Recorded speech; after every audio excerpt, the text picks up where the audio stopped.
Warning: the following podcast contains violent scenes that may be unsettling to some listeners.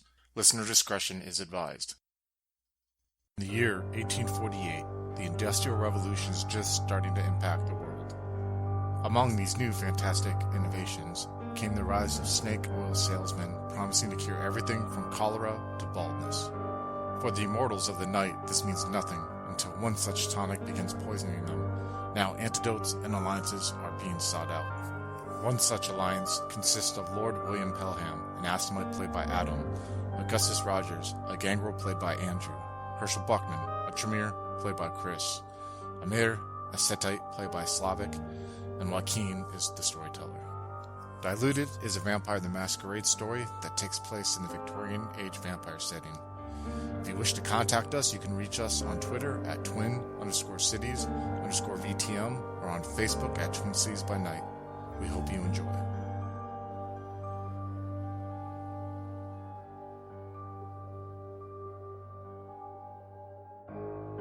I'm just going to kind of be like, it's suspicious though that these two people just randomly disappeared when something like this morning happened.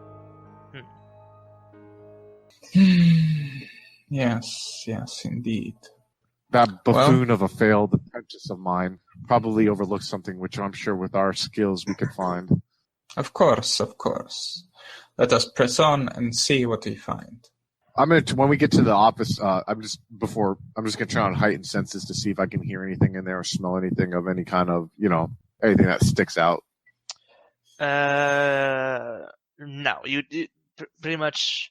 Yeah, you just see everything, and due to the proximity to the river, you just everything's just covered in the fishy smell. So yeah, don't really get anything obvious out of it. All right. You see, there's like a broken. You see, like there's like a set of steps leading up to this office. There's a broken the window and the door is broken through. You'll see like some snow has fallen inside the building, inside to the room. I just roll my eyes and shake my head at the broken window. Do you think we should just go straight in, gentlemen? I look at both of them. What have you to lose? Yes, indeed. Generally asking this because I'm at like a stuck point with my character, right? Would he be like with his megalomania, flaw now? Do you think that would affect the way he interacts with people, where he kind of went from being like everyone go in first. I'm kind of a coward to yes, maybe exactly, he'd be yes. I'll be like, I'm going to go into the room. Okay, I just wanted to, I'm going to have my guy go and open up the door and just walk in without kind of you guys have grown accustomed to when it comes to Herschel being, not saying he's not a coward still, but he's definitely not as timid. Exactly. Perfect. So yeah, he'll just open the door and I'll walk in and try to look around as we walk in. What I'm going to do is look down at my dog, kind of get down on my knee, eye level with him, and just kind of soft growls and communicating with him once again, using animalism, so that he's gonna wait on guard here and start barking and letting us know if someone comes up. All right. He's going to guard outside, and if anyone approaches, he's going to make all the racket he can. So, I have to actually roll that. It's manipulation animal can. All right, manipulation animal can. Mm-hmm. The difficulty is. It says it's 6 for predatory animals. Okay, yeah. Other mammals and predatory birds are 7. Yeah, you're 6. 6. Yeah, your dog. You probably trained him a bit, so yeah, 3. So yeah, the dog is understood and just sits down and just okay, Scotty. It says number of successes determine how strongly the commands affect the animal. 1, you can have a cat follow someone and lead them to the same location. 3 successes, a raven will spy on a target for weeks, and he's going to bark at everybody who comes to that door. All right, so you guys go in and you see that there's some loose. There's some loose papers that at some tables.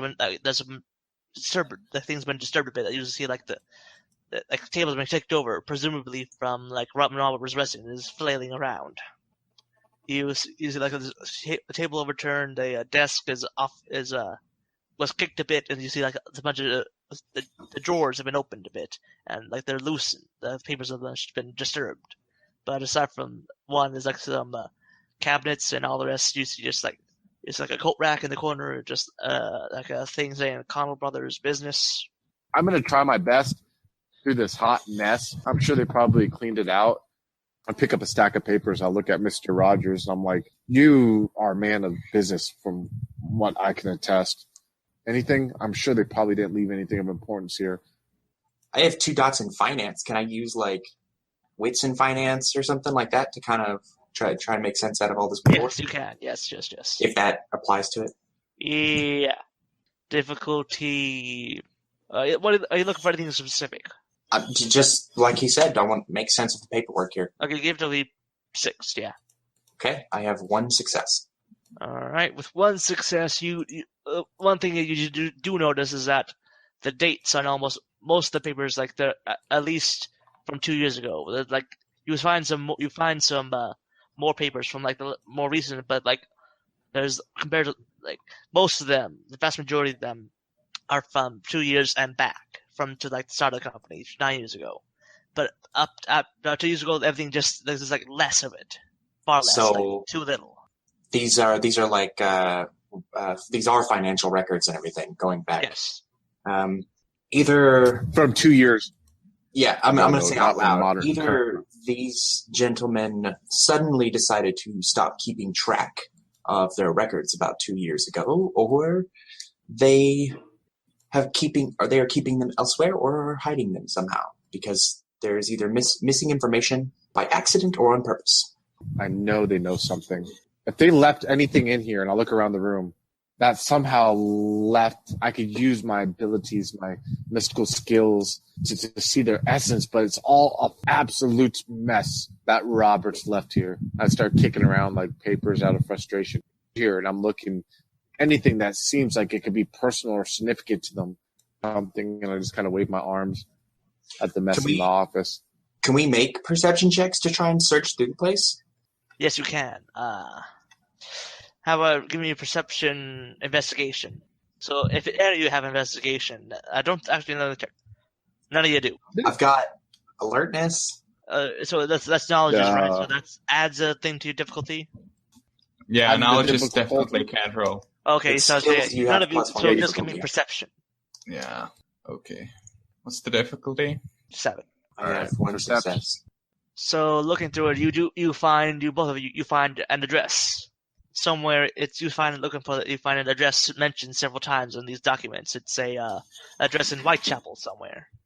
So you three were investigating the Connell Brothers apartment, the office, when you suddenly hear the dogs start barking. Is there a window? Yes. I obfuscate. I'm going to go look out the window. You see a pair of men standing outside wearing coats and hats, and it's like they call up to you and say, "Well, is one of you Augustus Rogers?" Hold on now. I'm at the window. The window's open? Well, there's a broken window too, so you can hear. It's fine. They can see me? Yeah, probably. So they walk up to... They're like How far standing outside. They're standing like some feet away from the dog, just barking his head off. There's just like there's at the bottom of the stairs, just like standing a few feet back from where the dog's like, just looking up at you. Do I recognize these people at all? You've seen them at Elysium, but you don't know them personally. And they called out, if someone in there is Augustus Rogers. Yeah, I'm going to step into the doorway, look at the dog, and snap my fingers and give the gesture for it to heal. All right. And I'll look at them. How can I help you? You mind if we come up there or we find somewhere more private? I don't want to share our conversation with the rest of the neighborhood. Yes, they are awake, aren't they? Well, now they are. I'm going to gesture for them to come inside. Go back into the building. Well, I'm gonna unobfuscate before they come inside, because that'd just be awkward. I'm going to step back a couple of steps away from the doorway. A little bit, make sure there's a little bit of distance between myself and them, so that when they walk in, we're like facing each other, standing. All right. So as you do that, you see one of the men there's 2 men. So one slightly shorter and older looking, and another one taller and younger looking. The taller younger man reaches to his coat and pulls out a couple of rats and puts them, lets them loose onto the office. They scamper around. Like 2 rats, it just pulls them out and sets them down. Yes. You see the older man look around them, sort of look at the rats. They look around, make sure, just you. Maybe. All right. Yes. Where's your dog? Is it still down there? Yeah. I told it to heel, pointed right next to me. It would have come up the steps, so they would have to pass right by it to come in. All right. So you see the older man look at the dog. He stares at it for a second. Then you just see the dog fly down and fall asleep. I want to talk, and if you don't answer me, my friend here will gut you. Do you understand? Oh Lord. Oh dear.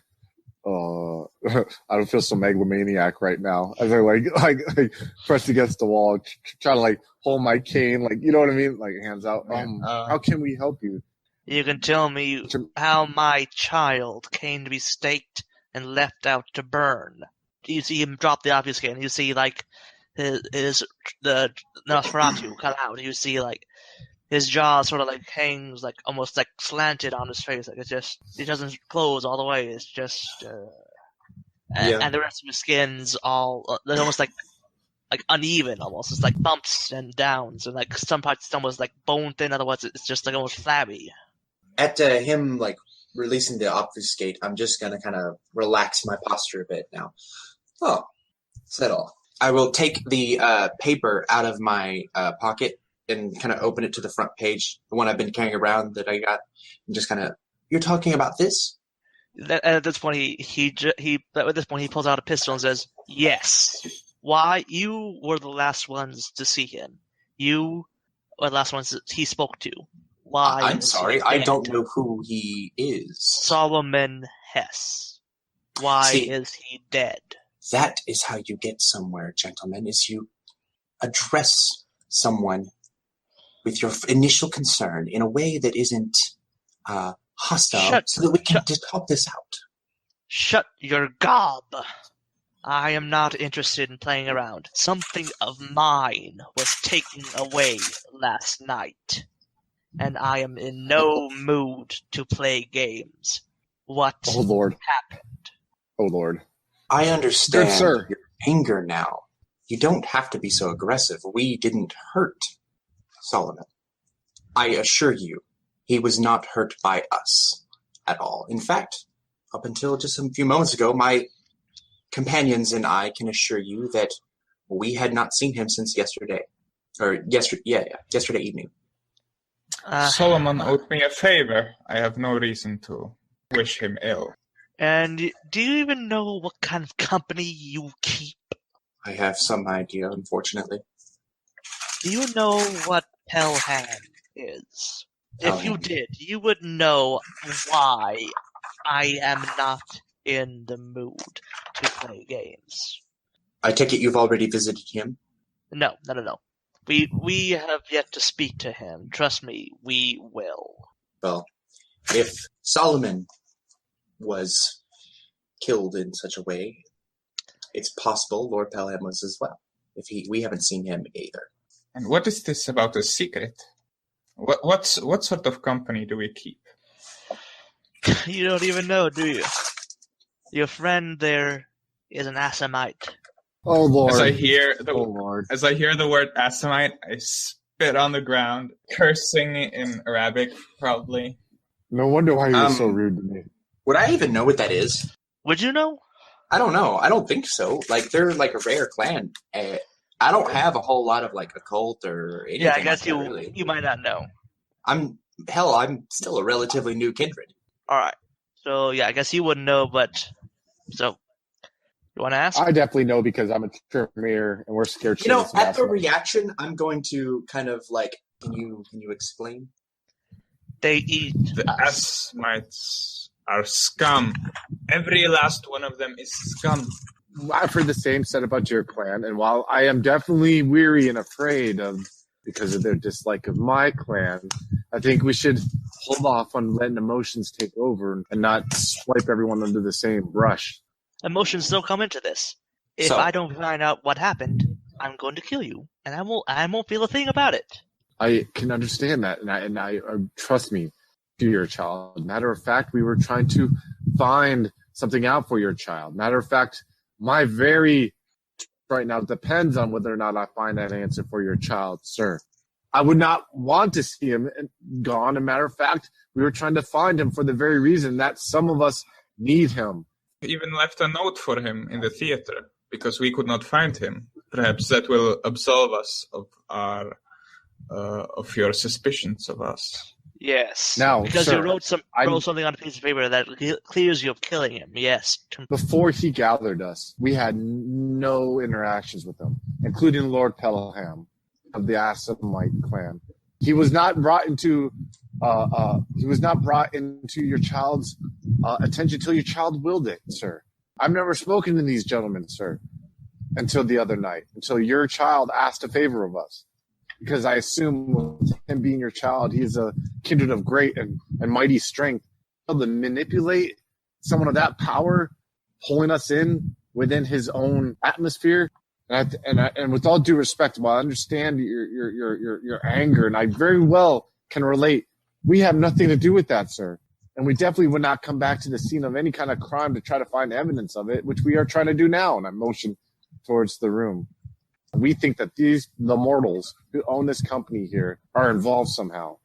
Yes, we are invested in finding out the truth behind what was happening along.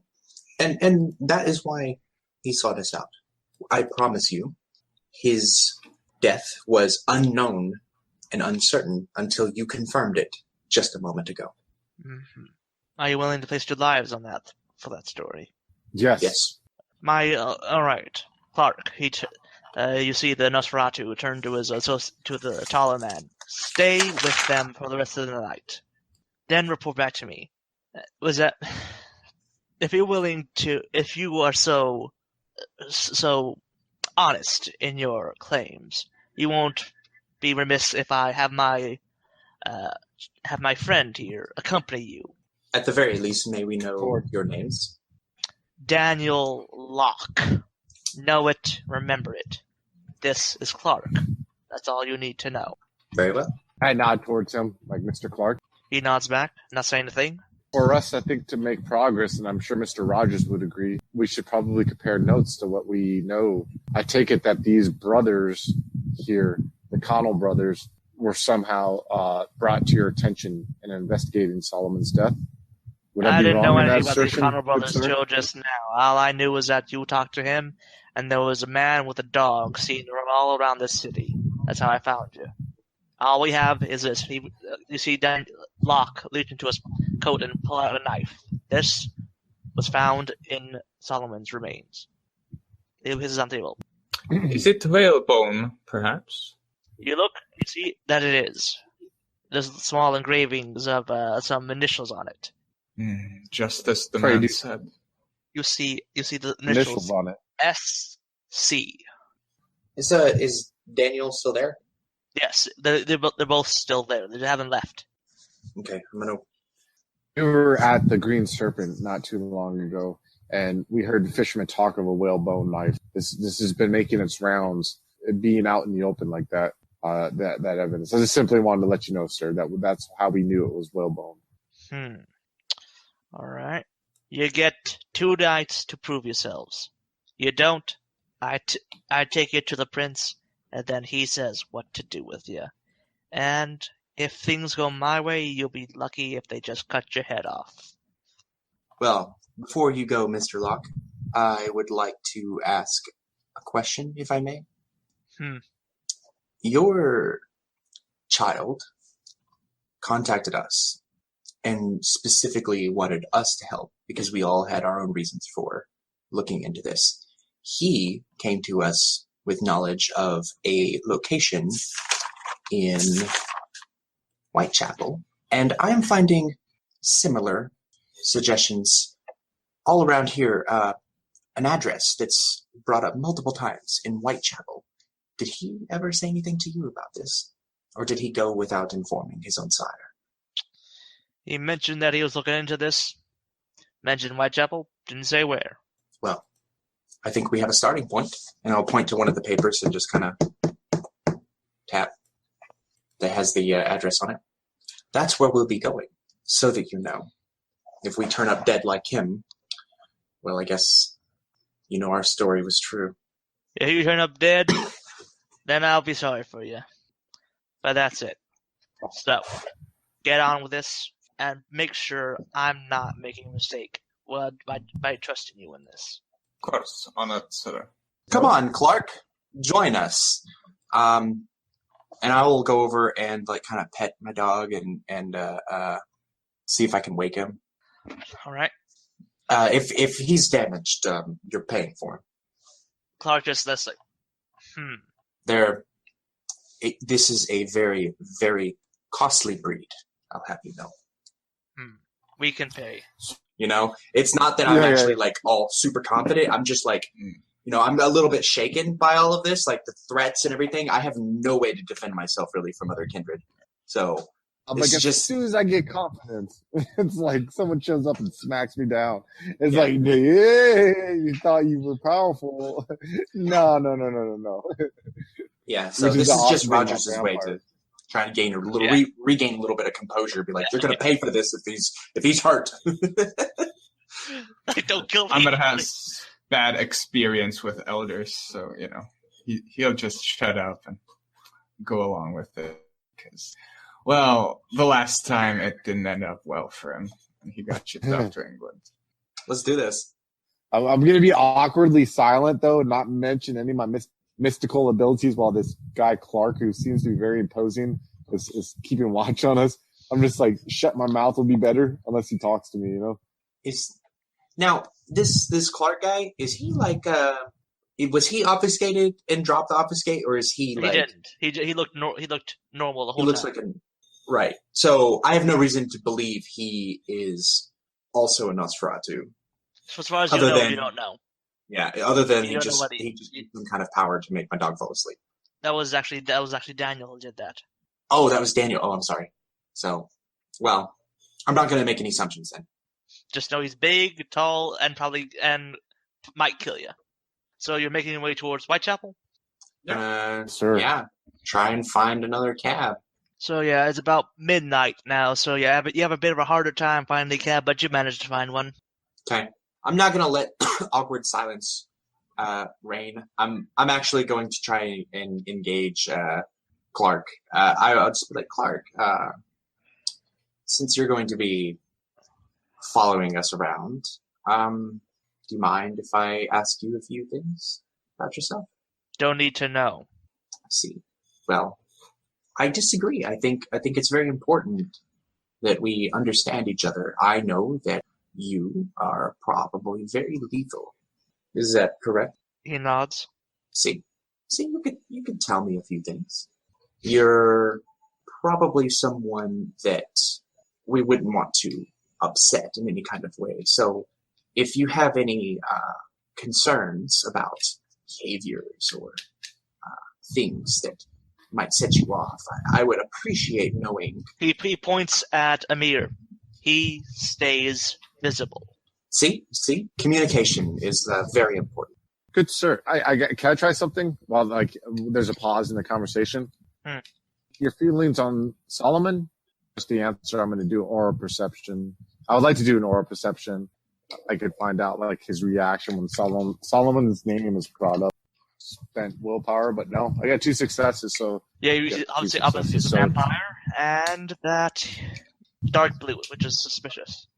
So we're sitting here asking him questions, and he's suspicious of us. So working for elders, my friend, is always a double-edged sword. Well, you heard him, Amir. Stay visible. Yes, I will. Unless it is absolutely necessary. I say when necessary. Of course, my friend. Were you close with Mr. Solomon? Not important. Understandably so. So you spend the time in awkward silence, just trying to not stare at Clark, and then you arrive at the address. You see, it's you look around the street. It's noticeably poorer. You see a couple of houses around the area with noticeable holes in the roofs, and almost all of them have just smoke. Only a few have actual smoke coming out of the chimneys. all the rest, some of them you see small like lights in the windows, but no fire, no smoke coming out of the chimneys. And all around you just see people sort of like in like using noticeable thinner clothes and rags, just sort of like huddling up against, or in the doorways, or pressed up against the windows in some of the houses. Is that just one of those kind of homes that are pretty much like the slum, or like a slum? No, it's one of the nicer ones that you notice there are bars on all the windows though, and the doors look securely locked. And it's one of the smaller ones, but you notice that no holes, all the windows barred, and you can see no smoke from the chimney, no lights.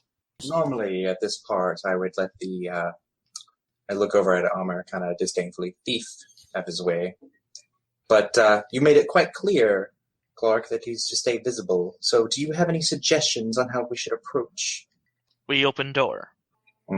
All right, then. And I will take the lead and walk up to the door and knock loudly. No one answers. I didn't think so, but, it didn't hurt to try. I'm going to turn on heightened senses to see if I hear anything from within the house or smell anything. All right. You do so, and you don't notice anything. My powers fail me like my ghouls. That's out of character. No, it's probably like if there are smells to be picked up, they're probably not like, the overwhelming scent of blood. So after rapping on the door, it just kind of, no one seems to be home. At this point, Clark says, "Open door." He makes sure to stand back slightly. I try to jostle and see if I can open it. It's locked. I'm going to step back and say, well, I don't know about the rest of you, but I'm not the type who's ever broken into a home before. Looking expectantly at Amr, actually. Neither have I, my friend. But have you tried breaking the lock? I think what our good companion here is trying to say, Amir, is maybe that you have some skills, I think he's implying, that could bypass the lock. Oh, yeah, I'm totally implying that he's I've been playing up the kind of racial stereotype. Oh, he's the thief. Yeah, I know. I'm playing the willing ignorance card, Yeah. I know what he's implying, but I just dodge it. My skills with animals, not inanimate objects.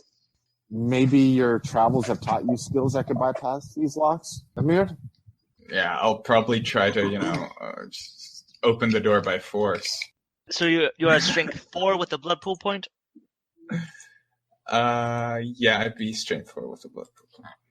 Alright, yeah, I guess with that strength you can if you press against the door, you can press against the door, you hear like the wood groan and pop a bit, then you hear like a metal break a bit as it pushes open, as the lock just pops out of the wood. I kind of turn around and look and see if there's anyone watching us. You look around and everyone's just just huddling against. Some of them glance your way, but most of them just just look towards themselves. Any people out? They Come in, don't stand there. All right. Just cautiously looking around and then make my way into the building. All right. You enter in, and first thing you notice is that there's a big cross hanging on above a small table. Basically said, "God bless this house." And then you look around. There's a dining table, a dining room to your right, a small, there's a chimney and a small a living room to your left. There's a set of stairs going up right in front of you. At the side of the cross, I just kind of scoff, roll my eyes. You look around. Yeah, are y'all looking around? What are you doing? What is Clark doing? He stands back, lets you all walk in first. Then as soon as you all walk in, he slowly, cautiously looks around. You see him look up. I see. You see him reach up from above the doorway. You see him pull down a long metal pole with sharpened to a point. What the hell is that? Stake for heart. They know. I look around. I mean, has this place looked like it's been used recently, or? Yes, you can see. Yeah, it has been used. But and there's now that you've got a chance to look around, you see there's a bit of a mess around. You see there's books, a few books in the corners lying around. You see there's someone left in a hurry. There's some stuff there's you look in you look in the dining room, and then adjacent to it there's a kitchen. You'll find there's a bowl with some half with a fruit with some half eaten in it, so it's left out there to freeze. Mortals that have been staying here, mortals of some sort, I would assume, as I'm like moving the bowl with my end of my cane. Maybe servants of some of our kind. I look at the books. I'm like, they have laying around there. Like, what have these people been reading? The book you see is a thing about medicine and how the trade of medicine, basically.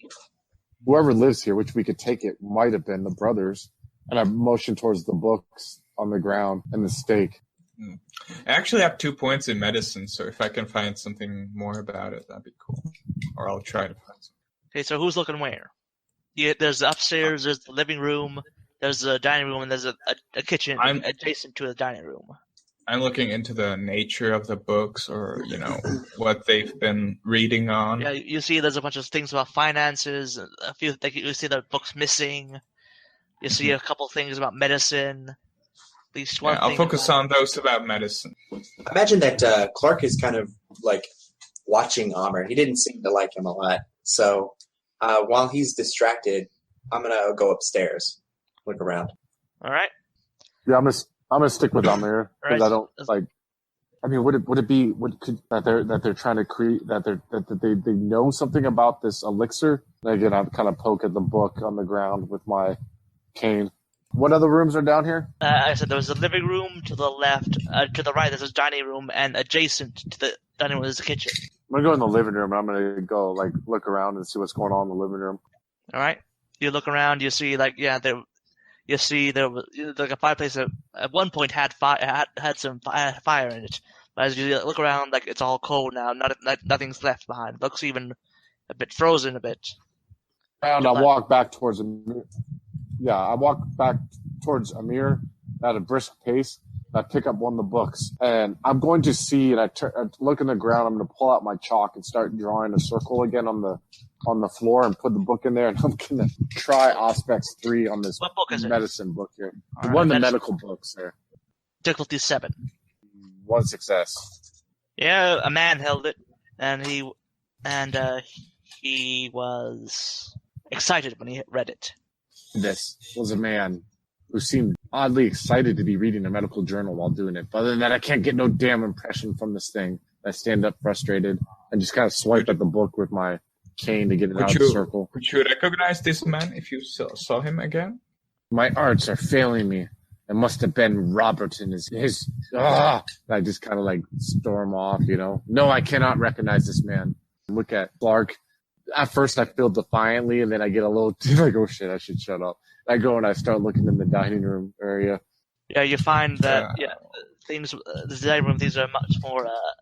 You see, like a chairs, the chairs are like out of place. They're not up. They're not neatly up against the table. They're just all over the place. There's just like they were just moving stuff around. You see like a single piece of paper on the thing, just blank. It's just. Well, like you see, almost get the impression of like faint scribbles on it. Oh, now look at that. Can I make out what's on the impressions? No, not this time. No. I feel like I don't want to abuse my aspects, dude. God damn it. You can try. I'm gonna try one more. All right. Yeah, I'm gonna try it. One more on there. Give me a 6. So I have 3 successes. All right. Let me see. Oh yes. Now reading this, you can definitely tell it was a. You can tell that it was a man in his 30s. Writing this down. He was frantic in his. There was a bit of fear in his thing as he was writing on it. I grab the paper and I run out into the living room towards Amir. I think I may have found something that can help us.